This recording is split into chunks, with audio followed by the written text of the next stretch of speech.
to cook, right? I imagine that on the red side, these bans are going to look weird. That's what I'm thinking. Oh no, Atlas. Yeah. That's not good cooking. Okay? I feel like stuff is going to get through. Let's just say that. Events will transpire. And Yes. whether or not we'll like them remains to be seen. My main thing is denying Cuz the Nidalee. We saw another example, and I think those jungle votes were very warranted. Oh, yeah. Because despite the fact that he was substantially foiled in the early game, still found a decent lead, it didn't matter, right? Like, he got to the mid to late game, still with an impact, still was able to show his presence in the team fights. And man, this Yone priority by T1 going to be maintained. And I do think it's a really strong pick right now. And I like this more than picking it. I think that T1 are clearly have a specific read, but Faker on Yone just hasn't had the impact that he needs to for this pick to work. So they're going to ban it instead. Is it going to be Nidalee B1 here? Aurora is open. No, now they get Aurora Nidalee on red side. Aurora Nidalee again. Huh. But you do have to give up Rumble, and Rumble is extraordinarily powerful. But this is what happens, and this is what I was saying. They actually just banned the same champions that they did on blue side and said, yeah, that's fine. You just have whatever's left, and we'll pick all the other cool stuff. And I think that they may as well. And Aurora is a possibility for the top side as well, guys, obviously. But it's likely that that's going to go once again into the hands of Bulldog. They really maximize the amount of time to have a discussion. Even in the game that Bulldog got a substantial deficit in laning phase, he still carried in team fights. I think this guy right now is looking like just straight up our best Aurora, and giving it to him again when the pick is so clearly, so insanely valuable is a gigantic gambit.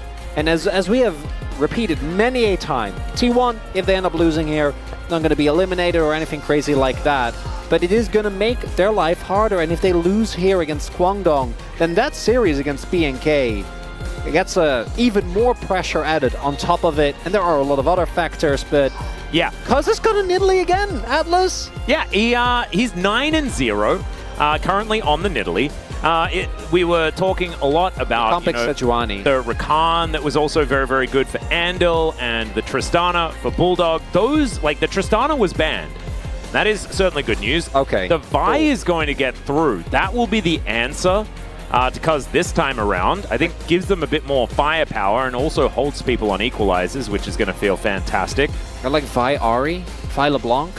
Yeah, I feel like either of those options don't sound too bad to me.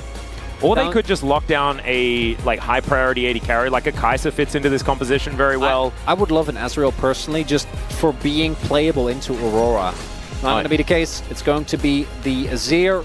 Not going to make me super excited when it comes to pure pick power, but obviously peak comfort for Faker. Azir buffs are going to hit on the next patch. That's a Lucian. We don't really know. There is, of course, the opportunity here for the Aurora to go towards Dudu. We have seen that played in that matchup, but it looks like Dusante making an appearance again. And what this does, compared to the Renekton we saw in the previous game, is that it frees up Cuz to go to other lanes. Last time around, that wasn't the case. You basically want to play towards the top side, want to play towards the Renekton. We saw that predictability get punished as well. Does mean you're going to take a colossal beating. Even our best Cassantes, Keen and Dudu, have taken like really, really rough laning phases when they get picked into the Rumble, and the Ezreal ban to come out here. I do think that Guangdong would have probably picked it up on R4 here, so I think it makes sense. But again, what is going to be the answer? And you just so badly want something with a blink, just so that the Aurora doesn't completely invalidate your AD carry. Might be Xayah, which I know how all of us feel about that one. Yeah, I'm not feeling too psyched about the Xayah option. I imagine that it could certainly be a possibility. Good carrier. They have really liked it. I wouldn't mind the Kai'Sa just in the composition, but maybe not as much with the Azir. Yeah. Let's just see what Leaper is going to take away. It looks like it might just be MF for him. And that is going to deny what Gumushi played in the last game. He doesn't have to worry about being put in a circle. And he can actually layer a cone on top of it. That's going to feel pretty good. Guma just thinks maybe I just stand really, really far away. That works. Yeah? Like, that's honestly not too bad of a solution.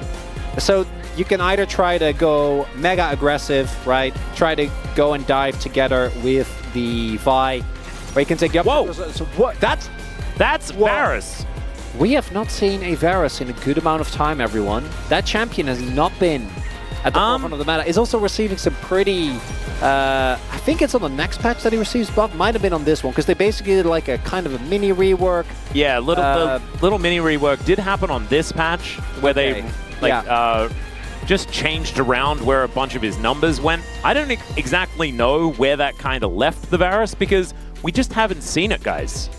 Andal is thinking about the horse pants, and of course we do know that Bullet Time and the Magnet Storm are very powerful. It is exactly what Gumi Ishikaria played in the last game.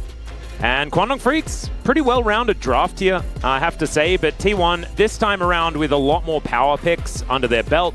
I also really like Equalizer and the Chains of Corruption, because you can really lock someone down. And with the fact that they have a Vi for guaranteed lockdown and a Nautilus for guaranteed lockdown, beginning these wombo combos is not going to look nearly as hard as it did in the first game.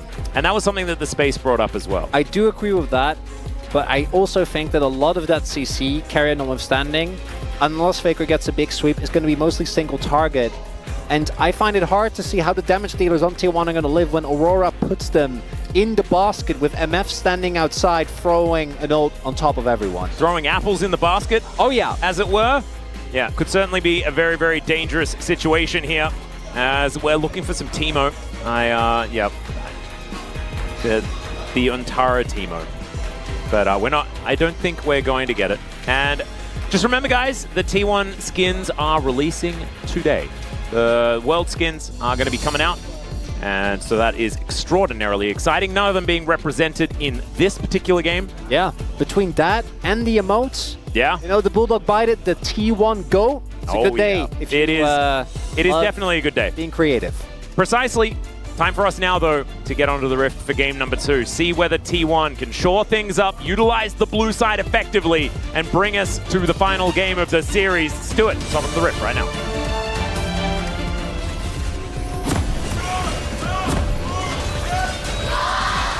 수선사의 협곡에 오신 것을 환영합니다.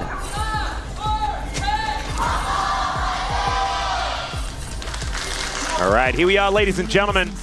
And now I'd like to take you on a journey, because what we were going to say is we were getting ready to celebrate T1 qualifying for the playoffs. With a victory here in this series, that is precisely what would happen. However, we are now heading down a darker timeline. So, in order for T1 to not make playoffs, a certain amount of things has to happen. A, they have to lose this next game. Okay. That will keep them on 9 match wins. Yes, and with they will move up to 8 losses. 1 game score. Indeed. We then require Halma-Life Esports to lose to BNK. Okay, that one's a bit of a stretch, but we might need to talk to Peanut about Shyvana and things like this. Nerfed Shyvana? Yeah. Okay. The other thing that has to happen is KT needs to beat DK in our Saturday Showdown this week. So that's a 50-50. We know that one. That is a 50-50. BNK then needs to also beat T1. So T1 needs to go 0-2. Yeah, have their fate in their own control, even if they end up losing here. And yeah.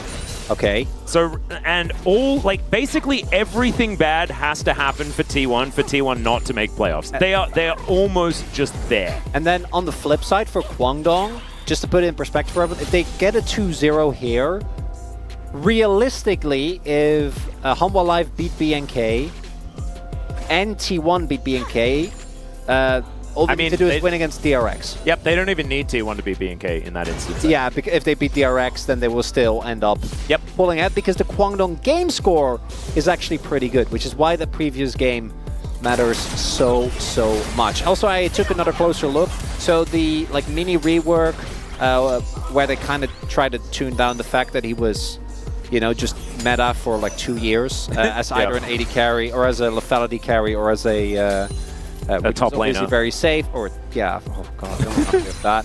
or a good on-hit champion. So that was on this patch, or a previous patch, he got changed as... Leaper taking a lot of damage here as Gumayusi getting a little bit aggressive. Do want to note, Leaper actually going for the nailed cleanse it. here. The double up though, did you see that? That was pretty sick.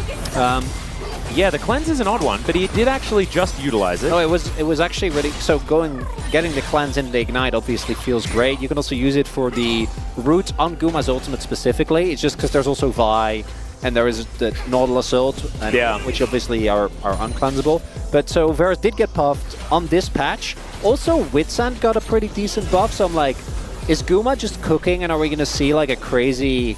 like high MR build, so he can just stand and take all the hits that Bulldog and Cuz are going to throw at him. Like the Terminus Wits End that we saw Deft pull out in our first series, it could be a thing. Ooh, Owner looking for an early dive here. Yeah, Leaper is somewhat in danger. Gumayusi also in a fair bit of danger, but it might be that they're just not going to do it. May as well sort of test the waters here as Andal just scoping on out, seeing what's going on. Doesn't really spot too much there as Carrier pulls the wave for a moment. We'll now just go for that reset. Leaper already back in base, going to be able to buy a cull and a refillable and head himself back towards the bottom lane. So not looking to win lane at any point here. That's Bulldog's job, apparently. He is finding a fair bit of harassment here onto Faker in the early game. As Dudu, I mean, this is what happens in this matchup. You just get cooked. You just get barbecued. And that's how it goes. It's not fun times for the K'Sante in the laning phase. You just convince yourself that you're going to be way more useful late game. Which isn't even necessarily true because it's Rumble, but that is what you do, yeah. Yep. We do have Dudu with the, you know, mega sustained setup, has his cookies, has a, Leaper, he doesn't know, does have flash. Well, let's see. Andal very far away from this one as Make It Rain does connect. They get the flash out, but there's the crash down. That's going to get the flash as well out of Gumayusi, so an even trade there.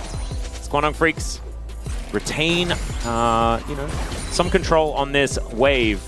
There is, I feel like First Blood is going to happen so soon. Yeah, so you can see as well, both junglers paying a lot of attention towards this bot side, because it does feel like whichever AD carry gets ahead, because this is engage versus engage, you can just bash your heads into each other, and whoever has an item lead is going to be feeling really good about that extended all in. Dudu has already teleported back. That's why this this health trade is looking a bit aggressive here from players. He's got a rejuve bead. Yeah, there we go. Equalizer is going to go down. And now he's going to really need that rejuve bead. He still got 2 cookies. He's fine. True. And now it is going to be a little bit of respite as Owner. Wait, Cuz? He gets spotted here. Cuz, oh god. We've seen this timeline before as Cuz gets in. He's not able to steal it away, but Owner is now in trouble. Carrier inside the pit. Gumayusi trying to get rid of Leaper here. The spear is going to miss. Bulldog comes down, puts them in a circle, and that is going to be 2 swift kills. Faker going to go down as well, though, and the Aurora is on the board. And that's kills going to Leaper and Bulldog, Atlas. Oh god. That's gonna feel amazing for Kwangdong. This time around, Owner denies the steal, gets it, but it's just not enough. Really cute interaction there, by the way, where Faker like swoops Aurora to the other end of the pit. Look. So this time around, just a little bit too late is Cuz Carrier does a good job of keeping him out of the pit until it's too late. Owner, though, takes so much damage, so he has the flash, and then Guma just gets flashed on, ends up going down immediately, and the ultimate from Bulldog keeps Faker around the rest of the team for long enough, so that's going to be a bunch of flashes gone, whereas Bulldog still has his, Andil still has his, and yes, the dragon went over, but unlike the previous game, I don't really feel like there is a very pressing need for Kwangdong to snowball early and get to that soul point very quickly. I would agree. I think that this composition is looking a little bit cleaner as far as how it's going to navigate the later stages. Sort of one of those things where you don't see a Renekton and you're like, late game good, is kind of how my mind works. And we're going to be cantering over, or is that more of a trot? Looks like more, that's a canter, there we go. That's going to be Carrier connecting to the wall. There's bullet time, and is he just dead? He is. Cuz going to come on over, pounces on down. Now looking for Gumayusi. Spear not going to connect, but they've got a huge minion wave. Guma has to get out of here. He's going to miss all of that CS. Oh no, is he going to miss his life? No, he's not. will, fortunately for him, hold on to that. But Kwangdong, that's what we said. The moment you start falling behind in this bot lane, continued attention towards it. Keria doesn't have flash. That's an easy punish, and the goal goes down to that previous fight at the Drake. Don't even need Bulldog to come over, just Cuz alone, following up on the setup from Andil. And I just want to reiterate, Leaper is also sitting on a call. Yeah. Like, he is just naturally going to get even further ahead in this lane. Didn't get the kill, but the kill went to Cuz. He's undefeated in Italy. Yeah, he's looking for 10-0. And meanwhile, Dudu, this is what if you're playing a top laner that is losing lane, and you know that going into the game, like, this is the dream. You just sit there and you hear, an enemy has been slain. And you're like, oh. Yeah, he's just wishing he was playing Nasus instead, you know, so he could just sit there and continue. Man, I wish just we saw more Nasus. Oh boy. Oh dear, okay. There's the all-out into the wall. Andil's going to come on over. Doesn't even need to press any buttons yet, as the equalizer goes down and doesn't do too much. And Gumayushi had almost gotten here. Wait. Oh, does have Chains of Corruption, and Dudu might actually stick around. Oh, there it is. He's going to charge this one up as Dudu, he gets the shield, he flashes. Is the Ignite going to be enough? Cuz he's going to turn up in the Primal Surge. Oh, Andil's also going to survive this one as crashes to get the shield. Kwangdong Freaks can do no wrong this game. What is going on? Oh, Atlas, that is a tilter right there. Oh, they're still looking for more, though. Not out of the woods just yet, as there is Owner making his way in with that Vault Breaker. Cease and Desist is going to connect it. Andil goes down, and T1 not standing for these shenanigans. All right, tilt averted. Everything's okay again. Oh, yeah, it's all fine. That was a little dicey there for a second. Oh, Faker's in a circle. Bulldog doesn't find the Q, does manage to get some of the other abilities, but the Q's the most important one. If he gets the Q with the execute, that would have been the end of Faker. Not going to be the case here. Faker also holding onto his ultimate. Yeah, no. The fact that they actually were able to convert on that, pretty big, Atlas. Because if that topside play is just a complete disaster, that might have just been it for T1, at least in this series, as it would have meant that, and even further out, as we're taking a look at this, crucial here. We're back a long way. Yeah, this is a long way. Like, Keria doesn't have flash, so going in the first place there is a big risk. Cuz finds a wonderful punish, and then here, Says doesn't have the damage to actually turn this around by himself, as Dudu immediately leaves the equalizer. And then this is where the T1 secret plan comes into place. Look at that. Oh. The shield, and then Cuz comes in with the heal, even through the Ignite, that is just barely enough. And then fortunately, Owner ends up showing up. Really big as well, if you look at the mid-wave, is that Faker just pushes in a giant wave. So if that's not the case and Aurora can roam up, there might be an opportunity for a turnaround. That's not the case. Leaper can't join this. So good on T1 to further push and make sure that they actually get something towards the top side now. A kill for Guma, kill for Owner. And they're still behind in gold. But without it, I think the game would not have been technically over, but would have been in a really rough spot. They still are going to have to find a way to deal with Bulldog, though, because he is, again, getting plates, Malignant is ready, and that early kill has really accelerated him. Yep, Owner looking to try and pay Dudu a visit, and then OTP. possibly head over for some grubs, as Keria is turning up as well. That is going to be the CC layering. Dudu is very tanky, though, as Owner gets himself out from underneath the turret. Keria not going to get pulled back by that Q3. And Dudu is still here, still thriving, feeling all right. Does have his Spectre's Cowl, so he's going to have a bit of that health back as well. Zeus down towards his bottom side, just clearing out some minions. Cuz wants to be able to deny the 6 stack of the grubs, but I don't know whether he's going to be able to. I don't think he's going to risk it. So the big thing here is that Dudu has to TP bot to catch this wave, otherwise Zeus is just going to get free plates. But Zeus still has TP, so now there's the threat. If Kwangdong overinvest into a attempt to deny these grubs, they might get punished. You see Zeus as well, look at his positioning. And the moment they get them, they're like, okay, they're not going to engage, everything's fine. I think Zeus definitely making the right call there, because as long as Dudu doesn't see him, doesn't know where he is, should be able to get the TP off, as another trap is being set here, and Leaper and Nando are having absolutely none of it. Yeah. Unless... Well, we'll see whether they can actually clear something out, as Leaper and Nando are going to move up. That's Keria going in, finds the knock-up onto Leaper. Cease and Desist comes in as well. It's decent layering as the bullet time comes through as well. But Gumayushi's going to survive it. Cuz throws a spear to Narnia, and he's not going to be able to pick up anything. That is just the bottom lane dead. Oh, Owner with a beautiful read there at the ready was setting up a trap of themselves, and not only do Leaper and Ondil walk in, but with Cuz they feel a lot more confident. Heavy investment. It works out amazingly. Guma, that is going to be one juicy back. Oh yeah. Topside turret, 2 more kills into him. And T1 now with a gold lead.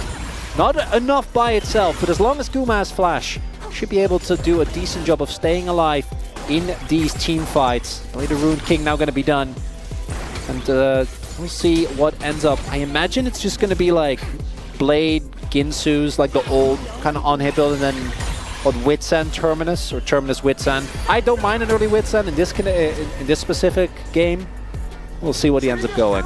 It is a lot of damage. Yeah, I'd really like to see sort of the double defensive choices. As we have a look at this one more time, Carrier just immediately, as soon as he sees Leaper, he's like, I have an anchor for you. It's actually really nicely done there by Owner. So what he does is he goes in with the Q onto Ondil, and then while Carrier's setting up the damage onto Leaper, Owner then uses his ultimate to also knock Ondil away. So Ondil can't actually go for the re-engage and deny all that damage until it's already too late. As Zeus, I think you are dead. He might be in trouble unless he does some pretty extraordinarily cool alcove things, as he's going to try and use the equalize, but unfortunately he is in a circle and he is not getting out. Did do a lot of damage there to Cuz, but he has the ability to heal himself back up, as Owner is going to return the favor by taking down Shelly on the top side of the map. How does Rel get that kill?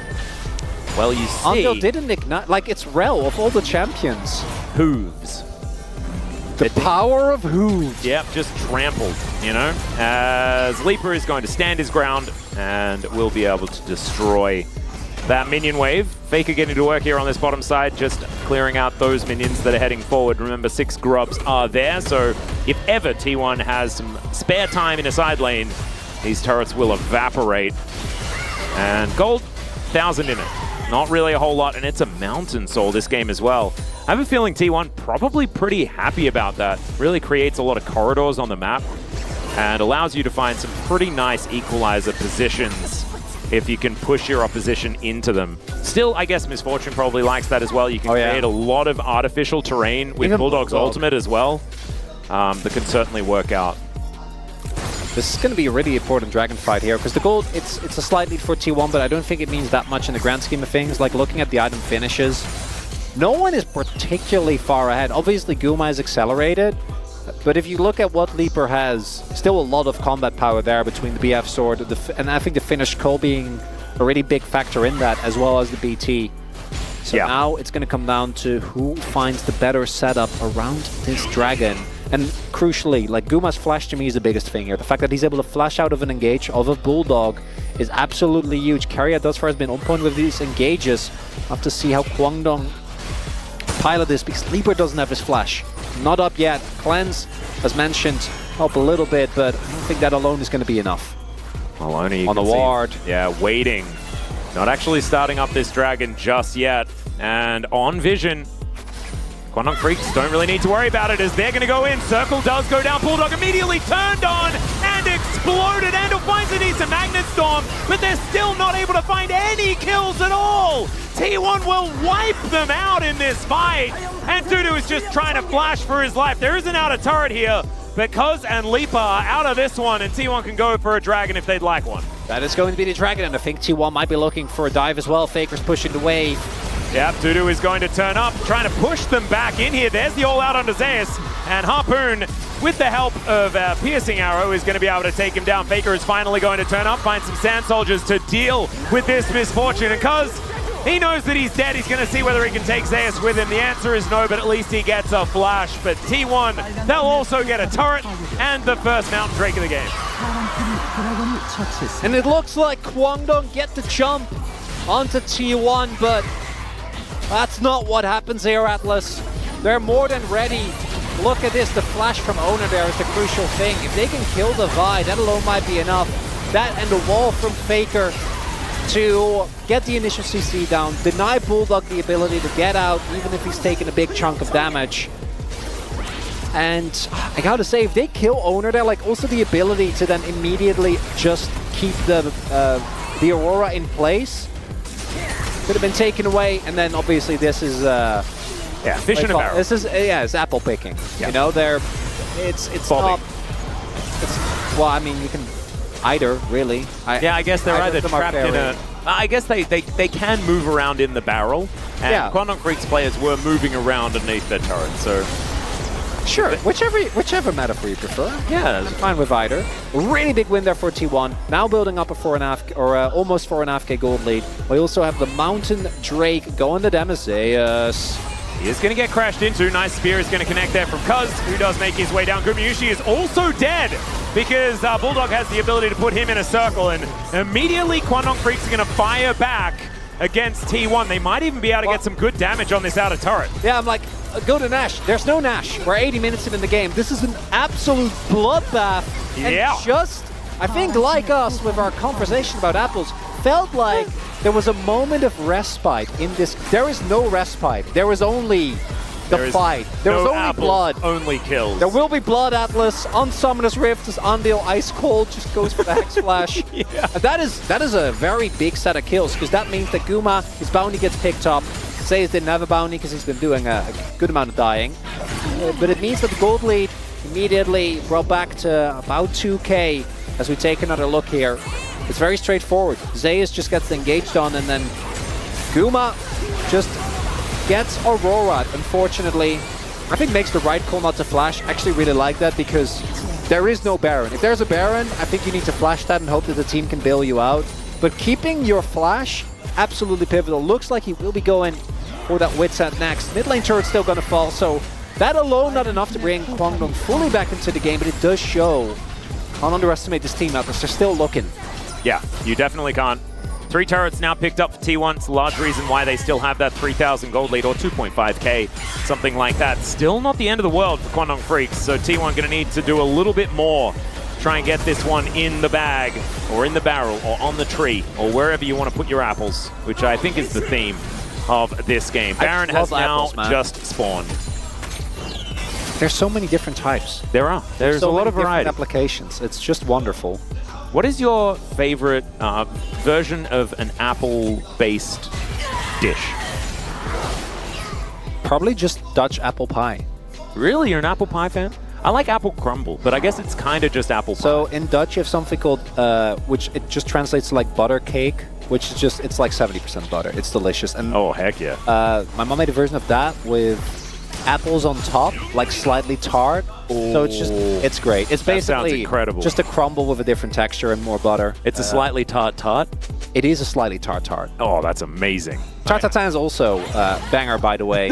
As Guma has somehow ended up with the most gold in this game, which is pretty remarkable. I mean, he does have 5 kills. Helps a lot.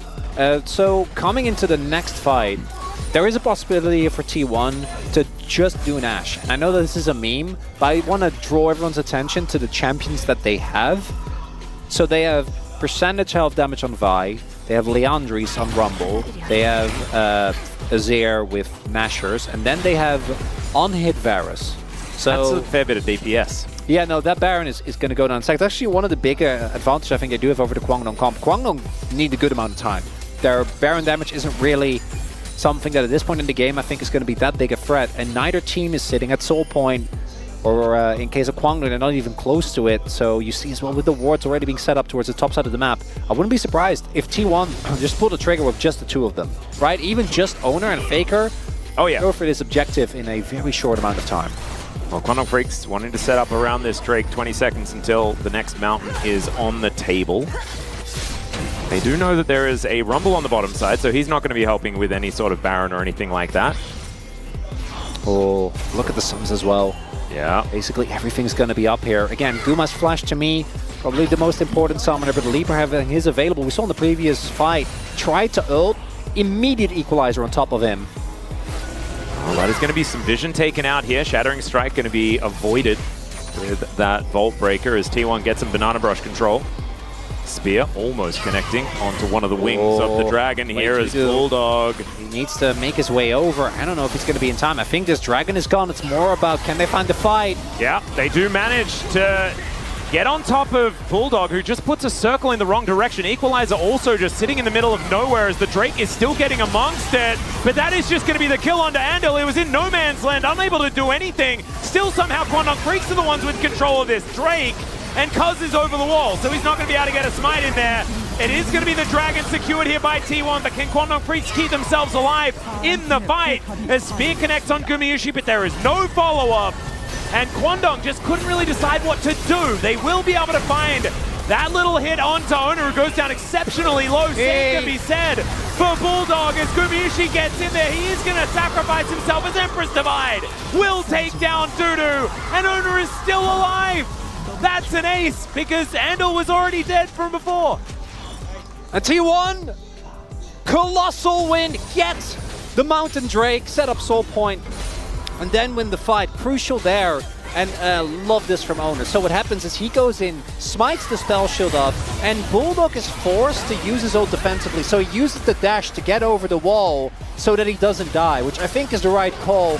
But it also makes this Andal engage very questionable. I understand if you have like Leaper basically pre-firing, that can work, but you can't have that play and not be coordinated. And then from that point on, Zeus is just roasting them on the other end of the fight.